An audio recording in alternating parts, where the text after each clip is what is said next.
On vous souhaite la bienvenue à ériclatour.com, une thématique municipale. On vous présente dans quelques instants la candidate de l'équipe Alain Laplante dans l'Acadie, Mme Julie Messier, troisième tentative. Mais d'abord, vous savez que Saint-Jean, dans quelques années, va franchir le cap des 100 000 habitants. Et ça vient avec une série d'obligations, nous dit l'ex-ministre des Affaires municipales, Rémy Trudel.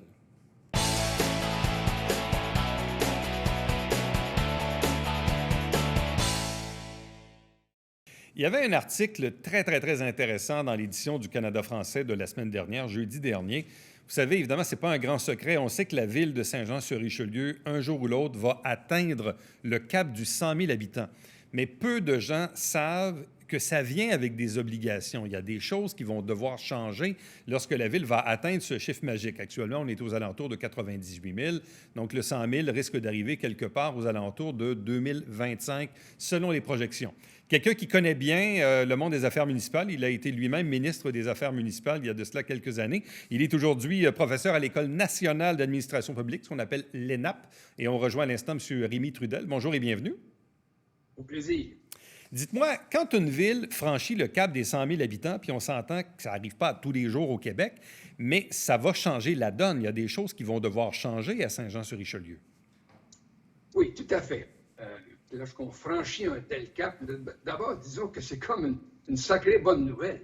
Quand on s'apprête à franchir ce cap-là, ça veut dire qu'il y a eu, pour toutes sortes d'espèces de raisons, là, du développement de la municipalité. Puis là, on atteint un cap, un nouveau cap au niveau de la population. Bien, ça, c'est une bonne nouvelle. C'est une bonne nouvelle qui amène des obligations, des responsabilités nouvelles. Par exemple, quand on franchit, les exemples les plus évidents, là, c'est les services de sécurité publique. Ouais. Quand on change de catégorie de municipalité en termes de population, bien, il est attaché à ce cap-là, à ce niveau-là, de nouvelles responsabilités confiées à la sécurité publique. On a l'obligation, en vertu des lois québécoises, là, on a à s'occuper de davantage de responsabilités que l'on n'avait pas à assumer auparavant parce que c'était soit la Sûreté du Québec ou un autre corps policier qui s'en chargeait au niveau supérieur. Alors donc, il y a là une obligation d'ajustement au niveau du corps policier. Un autre exemple qu'on donne, c'est le schéma de couverture incendie pour une telle municipalité. C'est évident que lorsqu'on franchit le cap de 100 000, bien, il y a de nouvelles obligations qui s'ajoutent parce qu'il y a de plus en plus d'édifices, de différents édifices, de différentes présences corporatives et individuelles sur le territoire. Alors, on doit, là aussi, en ce qu'on appelle le schéma de couverture, on doit réviser son schéma de couverture et avoir des obligations à respecter, comme par exemple le nombre de pompiers à temps complet. Pourquoi? Bien, parce qu'il faut protéger les biens et la population qui a franchi le cap de 100 000 de population. Oui, allez-y. Pardon. Et puis, par ailleurs, il y a aussi d'autres responsabilités qui s'ajoutent au niveau de l'évaluation foncière, etc. Ça demande des ajustements. Des ajustements qui vont dans le sens de la croissance, du soutien au développement puis de l'ajustement des structures. Et là, comme ça va arriver probablement, comme vous l'indiquez, là, probablement autour des années 2025 ou aux alentours, là, eh bien, c'est une chance inouïe pour la municipalité de dessiner un plan de prévention pour franchir ce cap. Un plan de prévention, il faut saisir l'occasion pour réviser, toute une série de dimensions auxquelles on n'avait pas traité lorsqu'on était une population de taille plus réduite. En particulier, je cite souvent ce cas-là au niveau de l'administration publique, eh bien, tout ce qui concerne la prévention au niveau de la collusion et de la corruption. Il n'y a pas de ces indications-là à Saint-Jean-sur-Richelieu, mais pas du tout. Cependant, ce qu'on sait depuis la commission Charbonneau, c'est que lorsqu'on est à travailler dans le développement du bien public avec des entreprises privées, il y a toujours, sans exception, un risque que l'on saisisse certaines failles non volontaires dans les administrations publiques, non volontaires au niveau de l'organisation de la municipalité, mais ça n'empêche pas les filous, les gens qui sont dans la collusion, qui sont dans la corruption, de trouver des aspects par lesquels ils pourraient passer pour tenter. Et il existe maintenant au niveau national et international des mécanismes et des politiques, on appelle ça un système de management anticorruption. C'est une norme ISO reconnue au plan international qui vise à ce qu'on puisse être capable de prévenir et de corriger d'éventuels risques que l'on pourrait se rappeler à courir. Puisqu'on a quelques années, ben, pour des municipalités, c'est une excellente occasion de dire on fait pas de la réparation après qu'un crime soit découvert. On fait de la prévention pour qu'il ne soit pas commis de tels crimes, qu'on en soit atteint comme municipalité. Et aussi, ça nous donne le temps de développer d'autres mécanismes de prévention qui donnent un signal extrêmement fort à ces individus, ces groupes. De ce que je comprends... Il y a du danger. Bon, alors, ça donne un signal très, très fort que Saint-Jean-sur-le-Richelieu, quand elle franchit le cap de 100 000 habitants, qui est une bonne nouvelle, on l'accompagne de prévention, de mécanismes de prévention. Et aussi, ça nous permet généralement de réviser ce qu'on peut appeler le plan de développement. Parce que si on est rendu à 100 000 personnes, c'est pas rien, là, hein? Il faut en profiter pour réviser aussi notre politique de développement sur le territoire. Développement de la population, développement industriel, développement commercial, c'est une autre dimension. Et c'est d'autant plus vrai en temps de pandémie. En temps de pandémie, parce que, sans l'ombre d'un doute, sans analyse fine, là, ben Saint-Jean-sur-Richelieu aura probablement le bonheur d'accueillir encore davantage de résidents de commerce et d'industrie. Pourquoi? Parce qu'il est situé hors la région métropolitaine très dense. De la CMM. Le télétravail étant tellement développé, eh bien, il faut pas... Mais dites-moi, M. Trudel, de ce que je comprends, de ce que vous dites, c'est une bonne nouvelle, puis deuxièmement, bien, il faut s'y préparer. Puis dans 4 ans, bien, c'est pas si loin que ça, 4 ans. Donc, il faut commencer à y penser maintenant parce que quand ces obligations-là vont entrer en vigueur, au moment venu, on va devoir être prêt. Voilà, il faut être prêt lorsque ça va arriver. Et puis, on va être d'autant prêt à affronter cette situation-là qu'on va avoir mis des mécanismes déjà là, en application en disant ça, c'est particulièrement lié à notre développement. Puis j'aurais oublié, par exemple, des impacts au niveau de l'éducation. Si on accueille beaucoup plus de familles, beaucoup plus comme on l'a accueilli jusqu'à maintenant, bien, ça veut dire qu'il faut aussi qu'on se soucie au niveau des institutions éducatives pour accueillir ces populations-là. Et on sait, par exemple, qu'il y a, ne serait-ce qu'un élément, il y a une obligation maintenant, en vertu de la loi, aux municipalités de céder des terrains pour la construction d'éventuelles écoles au niveau primaire et au niveau secondaire. Mais au-delà de ça, généralement, c'est aussi de la responsabilité des élus municipaux de dire, en termes de prévention, il faut aussi qu'on inclue, à notre analyse, il n'y a pas besoin d'avoir des analyses tellement raffinées, il va y avoir augmentation de la population au niveau des institutions éducatives, il faut qu'on soit bien desservi. Alors, oui, prêt pour dans la 4e ou 5e année, mais on peut déjà mettre sur pied des politiques publiques qui vont nous aider à traverser ce moment et en profiter. Si on résume, donc au niveau de la sécurité publique, parce que souvent, quand on parle à des policiers, oui, le niveau 1, le niveau 2, le niveau 3, le niveau 4, mais là, quand on va avoir 100 000 habitants, on n'aura pas le même niveau, donc on va avoir des nouveaux pouvoirs. Bon, c'est sûr que les meurtres, c'est encore dans la cour de la Sûreté du Québec, mais je sais que la police a hâte aussi d'avoir un peu ces nouveaux pouvoirs-là, parce que des fois, ça peut être un peu frustrant pour un enquêteur de devoir refiler son dossier à la Sûreté du Québec alors qu'il pourrait très bien le faire. Bien. Voilà un exemple parfait de dire les commettants responsables de l'application de la loi, ils veulent avoir ces responsabilités-là davantage, ils veulent contribuer encore et davantage au niveau de la sécurité publique. Pour saisir ce moment-là, c'est une chance exceptionnelle de voir on n'impose pas un développement à ce corps particulier au niveau de la sécurité publique. Ils en demandent et ils souhaitent que ça arrive pour avoir le maximum d'outils, puis des outils qui sont nécessaires en autant, d'autant que la population augmentera, puis que les risques de déviation, de crimes, de délinquance et de crimes, oui, c'est ça. Il y a aussi, au nombre. ouais, il y a aussi au niveau de la gouvernance où ça va changer quelque chose. Bon, vous l'avez dit tantôt, au niveau de la corruption et tout ça, là, la Ville n'aura pas le choix de se doter d'un vérificateur général, ce qu'on n'a pas en ce moment. Autre chose, Voilà. et je sais que c'est un grand débat à Saint-Jean parce que depuis 10-15 ans, le maire s'est toujours doté d'un chef de cabinet, mais qui est un faux chef de cabinet parce que c'est pas reconnu comme tel. Sauf qu'à partir de 100 000 habitants, le maire va avoir le droit de se nommer un directeur de cabinet. Il y a peut-être certains qui vont être très heureux de ça, mais aussi, il y aura plus de conseillers. Donc, on va passer de 12 à 14 conseillers. Donc, la gouvernance, ça change des choses. Bien sûr, ça change quelque chose dans la gouvernance parce qu'on a on a une plus grande masse citoyenne à servir. Alors, on ne peut pas augmenter impunément le nombre de citoyens dont un conseiller est responsable. On fait en sorte que la loi fait en sorte qu'on essaie d'atteindre un équilibre entre le nombre de concitoyens, de compatriotes qui se réfèrent à un conseiller dans un district ou un quartier. Et puis là, on va augmenter, par exemple ici, vous avez bien raison, passer de 12 à 14. Ben oui, c'est pour élever la qualité de la représentation. Puis ça change quelque chose, évidemment, dans l'exercice de la gouvernance à la table du Conseil, y compris cet élément que vous soulevez là. Et ça change quoi d'avoir un vérificateur? Ça change quoi d'avoir un vérificateur général? Bien, c'est toujours en termes de prévention. C'est que quand le volume des activités augmente à un tel niveau, là, le risque d'en échapper augmente d'autant.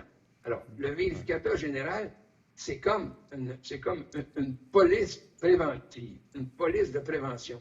Hein, à chaque fois qu'on commet un geste administratif avec la meilleure intention du monde, on peut référer au vérificateur général en disant « Je suis dans la bonne direction, là? Est-ce que je suis conforme? Est-ce que ça va? » C'est une personne qui est indépendante et qui peut porter un jugement, un avis sur les gestes que je vais réaliser. Et ça, c'est une prudence qui à la fois protège les citoyens et les élus également. Dernière Ça question.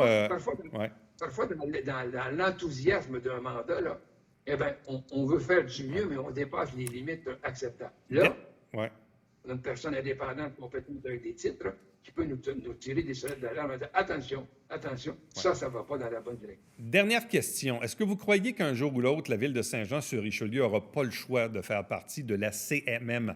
On l'a vu là, avec la pandémie, les découpages de zones rouge, orange, vert, puis à un moment donné, la CMM était orange, puis nous, on était jaune. Est-ce qu'un jour ou l'autre, la Ville de Saint-Jean n'aura pas le choix de faire partie de la CMM? Bien, c'est parce qu'à mon avis, il ne faut pas le prendre au plan global, là, dedans ou en dehors de la CMM. C'est que pour certaines dimensions, oui, il pourrait être identifié qu'on appartient à une entité qui s'appelle la CMM. Prenons le cas ici de la question sanitaire. La question sanitaire, c'est que quand on est en dehors de la CMM et que la définition géographique fait en sorte qu'il y a des mesures qui sont prises pour cette zone-là et pas dans l'autre zone limitrophe, bien, les risques existent qu'il y ait une circulation entre les deux zones. Alors, on peut très bien arriver que pour certaines questions particulières, là, on dise, bon, pour la question sanitaire, par exemple, la question de santé publique, on va faire partie de telle entité. Pourquoi? Pas juste par volonté, juste parce que les risques de contagion ont été analysés, ont été examinés, et ça se passe en termes de prévention. Pour ce qui est du restant, bien là, c'est le restant de l'ensemble de l'attachement. Il faut être prudent, là. Il faut être prudent parce que, faut être prudent, à mon avis, il faut qu'on examine comme il faut les critères sur lesquels on s'appuierait pour relier Saint-Jean-sur-Richelieu à la CMM. Là, il faut être très, très, très prudent parce que, à mon avis, là, on ne peut pas traiter ça du tout ou du rien.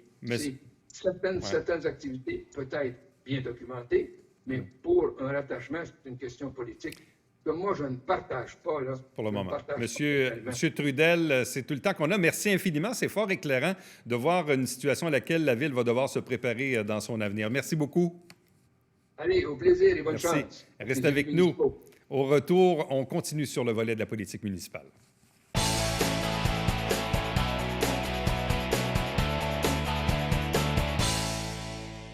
Salut, ici Alexandre Baudouin. Et François Trépanier. François, dans un de ces merveilleux shows 100% local cette semaine... Mario Bastien du service des loisirs de la Ville de Saint-Jean pour les patinoires et en deuxième partie, Patrick-Emmanuel Roy du Sport Opus. Ne manquez pas ça.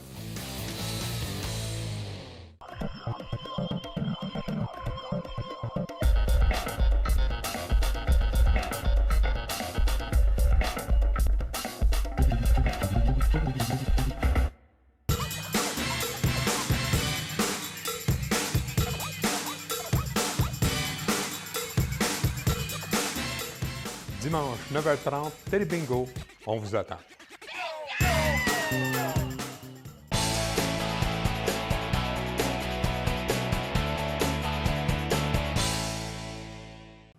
Année électorale au municipal, les équipes commencent à se former de part et d'autre. Du côté de Saint-Jean-sur-Richelieu, l'équipe du maire en place, Alain Laplante, aussi commence à se former. Déjà 3 conseillers sortants qu'on connaît, Justin Bessette, Yann Langlois, Marilyn Charbonneau. Évidemment, de nouveaux candidates vont se greffer à l'équipe, notamment dans le district numéro 7, principalement l'Acadie, une petite portion au nord, disons, de Saint-Luc. Avec nous, et c'est pas la première fois, donc c'est Julie Messier. Bonjour et bienvenue. Bonjour. Une 3e tentative. Vous lâchez pas le morceau? Absolument pas. Expliquez-nous un peu pourquoi, parce que c'est exigeant faire une campagne électorale, c'est très exigeant. Oui, tout à fait. Puis, tu sais, quand on se présente, évidemment, c'est pour gagner. Je comprends qu'une première fois, on se dit, bon, c'est une première expérience. Quoique la deuxième, vous avez passé par pas grand-chose de gagner non plus. Qu'est-ce qui vous motive à répéter cette expérience-là une 3e fois? Bien, c'est un peu ça. C'est exactement comme vous l'amenez. Hein, la première fois, la condition était quand même particulière. On s'entend, élection de 2013, on est 6 candidats.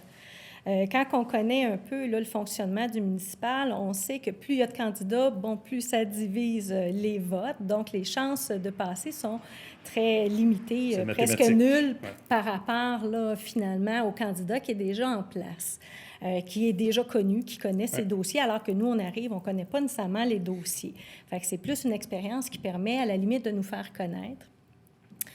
C'est sûr qu'en 2017, l'objectif était quand même là, de gagner. Hein, c'est notre objectif premier. Il s'est passé aussi, au plan personnel, là, certaines particularités. Là. J'ai dû, à l'époque, déménager ma mère le 21 septembre, ça vous donne une idée, en pleine campagne électorale et tout ce qui vient avec, là, la vente de la maison et tout dont je devais m'occuper. Fait que c'est sûr que je dois avouer que j'ai été déçue de ne pas pouvoir faire peut-être toutes les portes. J'aurais voulu pouvoir rencontrer plus de citoyens. Ce que je me promets bien cette fois-ci, c'est de tous les rencontrer.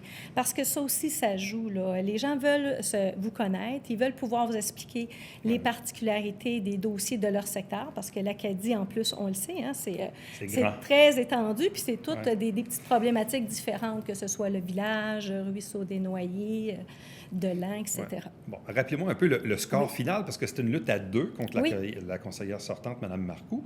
Ça s'était terminé par combien? 32 voix. 32 voix. Oui. Là, dans ce temps-là, ce qu'on se dit, on identifie du monde dans notre entourage qui ne sont pas allés voter. On se dit, ah, excuse-moi, Julie, j'aurais donc dû aller voter. Mais c'est comme ça. C'est comme ça. Okay. Moi, je me dis des fois, il n'y a rien qui arrive pour rien. On verra cette fois-ci. Bon, là, vous retentez une nouvelle fois. Le sort de Mme Marcoux n'est pas connu. Entre les brèches, on entend parler qu'elle va se fixer probablement quelque part au mois de mai. Mais vous, évidemment, vous annoncez tout de go. Les principaux enjeux dans l'Acadie, ce qu'on entend souvent, évidemment, c'est le champ de tir, qui fait toujours du bruit, avec une mésentente. Là, évidemment, c'est devant les tribunaux maintenant. Qu'est-ce qu'on doit penser de cet enjeu du champ de tir et du bruit qui en émane, bien sûr? Bien, c'est sûr que c'est une problématique là, qui perdure depuis longtemps. Là. Moi, je passais en 2013 au porte-à-porte et on entendait là, les samedis et dimanches, là, ça pétaradait là, tout le long là, dans les secteurs qu'on visite, qui sont vraiment là, en circonférence là, du champ de tir. Fait que c'est effectivement un problème parce que c'est au-delà des normes prévues. Fait qu'en quelque part, s'il y a des normes, bien, il y a des raisons pour lesquelles les respecter. Là. C'est un Mais la problèmes. Ville avait quand même une entente avec le propriétaire. Ça devait cesser. Puis là, l'entente ne marche plus. Bien, moi, je suis toujours un peu surprise qu'il y ait ce genre d'entente-là. C'est sûr que, comment dirais-je, moi, je fais faire mon toit, je paye une partie de ma toiture avant pour garantir et le reste une fois que le travail est fait. C'est quand même surprenant que de voir que dans cette entente-là, dans le fond, le propriétaire recevait c'est dû avant même d'avoir fermé et construit, ou soit fermé complètement ou construit là, une bâtisse pour que le tir puisse se faire à l'intérieur. Donc, mais là, il y a une mésentente sur l'entente. Puis là, c'est devant les tribunaux.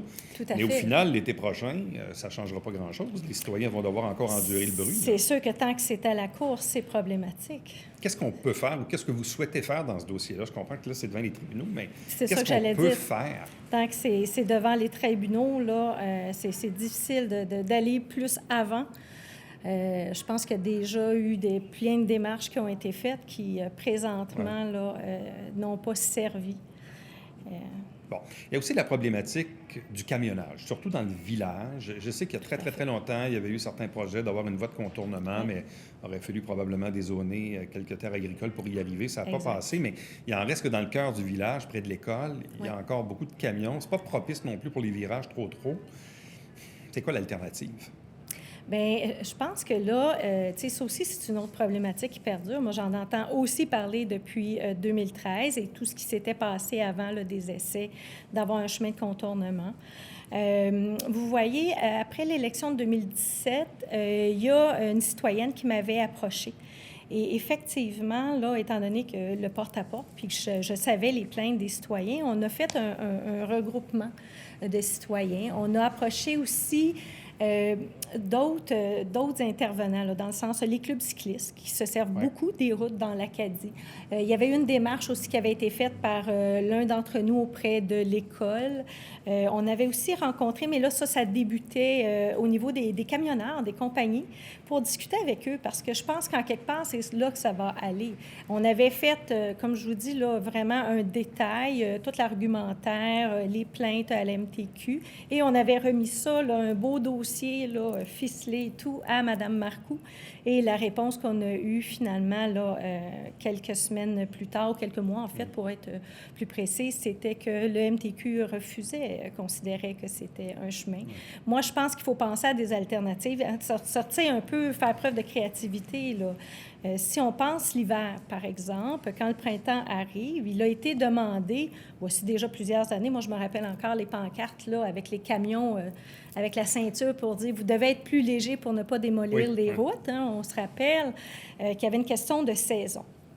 Est-ce qu'on peut penser à arriver à une entente avec les camionneurs? Parce que c'est pas comme si c'était le seul chemin pour se rendre, là. Hein, il y en a plusieurs chemins pour pouvoir se rendre dans le secteur là, des carrières, parce que c'est majoritairement là, dans ce secteur-là que les camions proviennent. Alors, est-ce qu'on peut penser plus saisonnier, de se dire que telle date à telle date, l'hiver, quand même, les fenêtres sont fermées, l'asphalte est plus dur, les chemins, c'est plus facile, parce que on parle de camions qui ont...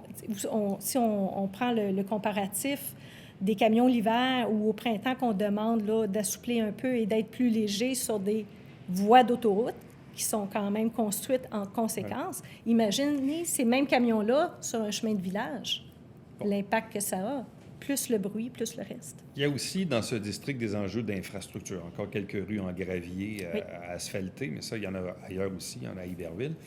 Il y a aussi les infrastructures, l'approvisionnement en eau. On avait réglé il y a quelques années quand même Park Bridge, donc le fameux parc Rémiard, mais il en reste que le fait d'avoir amené les services dans ce secteur-là, on pourrait aussi l'offrir à d'autres, entre autres dans le secteur du Pine Grove, le club de golf et tout ça. Pour vous, c'est quoi les projets d'infrastructure qu'on doit maximiser dans l'Acadie ou dans le secteur nord de Saint-Luc? Bien, c'est ça. Dans le fond, du côté de l'Âtre, déjà, hein, ils ont fait un référendum, ça a passé et les infrastructures ont été installées. Moi, quand j'étais passée en 2017, c'était aussi les gens du côté plus des Pins, donc de Saint-Luc-Nord, comme vous mentionnez.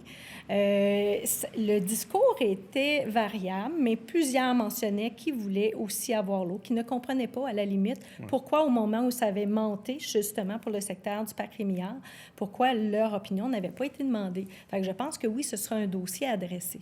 Bon, parlez-nous de vous un peu. Vous êtes ergothérapeute. Expliquez-nous un peu votre parcours professionnel. Bien, fondamentalement, j'ai un peu deux parcours. Hein. Moi, j'ai été technicienne en laboratoire là, pendant 10 ans. À l'époque, j'avais fait ma technique et les prérequis de sciences pures de front pour pouvoir là, m'en aller vers la médecine. Puis finalement, en cours de route, j'ai décidé d'aller plus vers la réadaptation. C'était quelque chose qui m'attirait plus, l'entraide, vraiment là, aller travailler au niveau de l'autonomie des gens.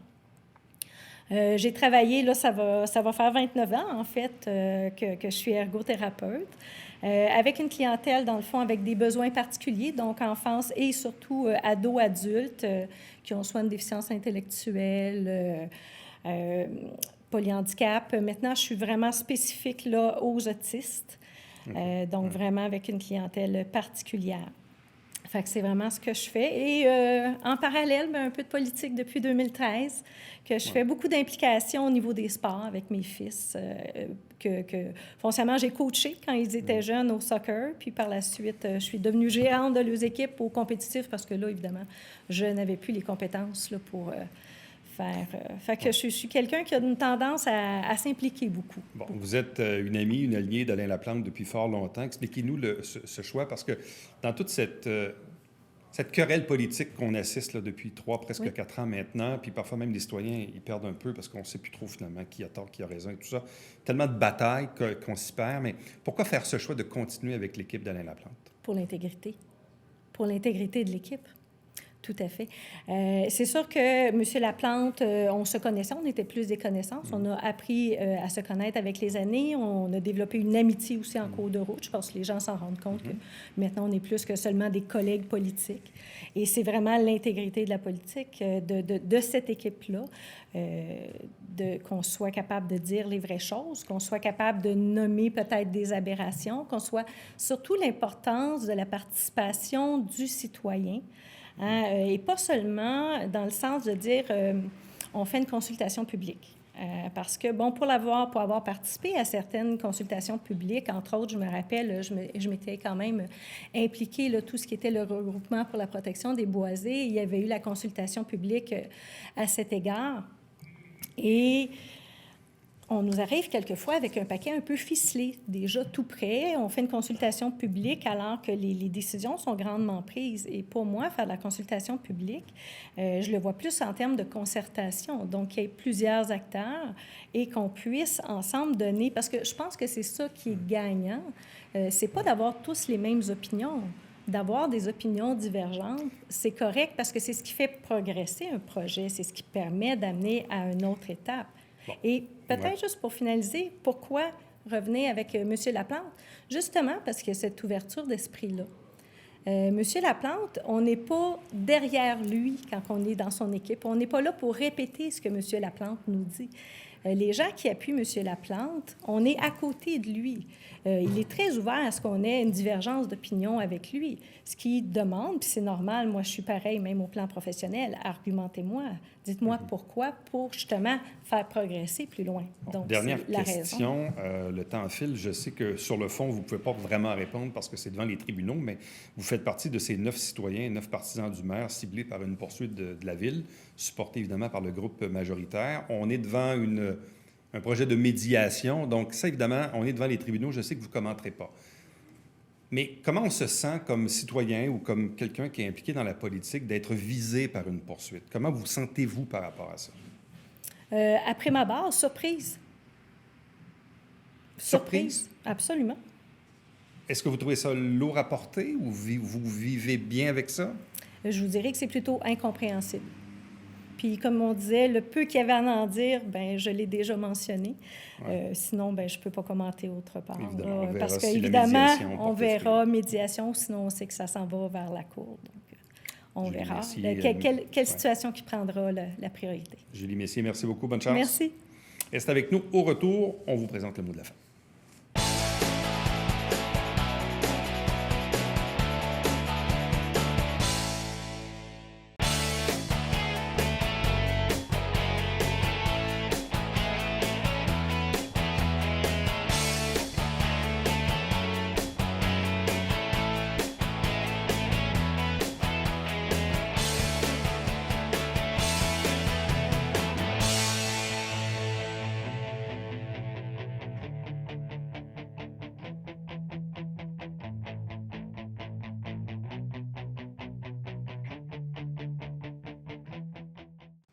On vous le rappelle à nouveau, c'est très, très, très important. Il faut continuer de donner du sang, même si c'est la pandémie. C'est sûr que ça se fait sur rendez-vous. Et là, il y a une collecte là, sur 3 jours qui va se tenir à Saint-Jean-sur-Richelieu. C'est à l'ancien Sears du Carrefour Richelieu, les 4, 5 et 6 février prochains. Il faut contacter Emma Québec. À demain. Bye-bye.